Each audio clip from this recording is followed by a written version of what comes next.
আজ বানালাম ভাপা চিংড়ি। Hello everyone.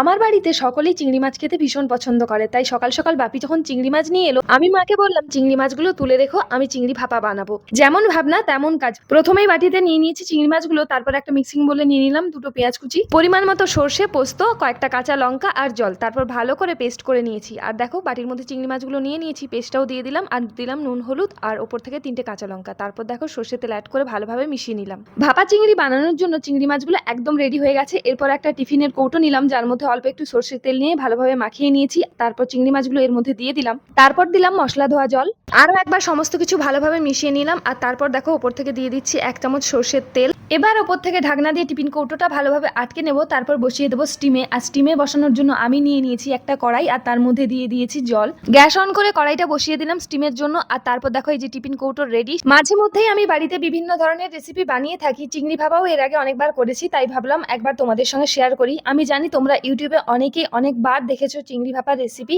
আই হোপ আজকে যে চিংড়ি ভাপার রেসিপিটা তোমাদের সঙ্গে শেয়ার করছি সেটা তোমাদের খারাপ লাগবে না। তোমরা চাইলে একবার বাড়িতে এইভাবে বানিয়ে দেখতে পারো, খেতে অসাধারণ লাগে। তো যাই হোক, স্টিমে বসিয়ে দেওয়ার পর আমি আবার ঘরের দিকে এলাম। প্রায় 15 মিনিট মতো আমি ওটা স্টিমে বসিয়ে রেখেছিলাম। এই রেসিপিটা বানানোর জন্য যেমন সামান্য কিছু ইনগ্রেডিয়েন্টস লাগে, ঠিক তেমনই খুব কম সময়ে রেসিপিটা তৈরি হয়ে যায়। যারা এখনো পর্যন্ত এই রেসিপিটা বানাওনি বা যারা রান্না করতেই পারো না, তারা চাইলে একবার ট্রাই তো করতে পারো। তোমরাও যদি আমার মতো এইভাবে সামান্য কিছু উপকরণ দিয়ে রেসিপিটা করো, দেখবে খেতে খুব ভালো হয়েছে। আর নিজে কিছু করার যে আনন্দ সেটা তো আলাদাই হয়ে থাকে। দেখো তোমাদের সঙ্গে কথা বলতে বলতে আমার কিন্তু রেসিপিটা কমপ্লিট। জল থেকে স্ট্যান্ডটা সরিয়ে টিফিনের কৌটোটা তুলে নিচ্ছি। আর দেখো চিংড়ি ভাপাটা দেখতে অসাধারণ হয়েছে, দেখেই একটা লোভনীয় ব্যাপার মনে হচ্ছে, তাই না? জানো তো খুব সুন্দর স্মেল বেরিয়েছে, সেটা তো আর তোমরা বুঝতে পারছো না। তবে হ্যাঁ, সামনে যেহেতু আমি রান্নাটা করেছিলাম, ঢাকনাটা খোলার পর নাকে যেই না গন্ধটা এলো, তখনই মনে হলো ঘ্রাণেন অর্ধ ভোজন। সম্পূর্ণ রেসিপিটা তো তোমরা দেখলে, এবার বাড়িতে ট্রাই করো। আর আমি আসছি নেক্সট রেসিপি নিয়ে।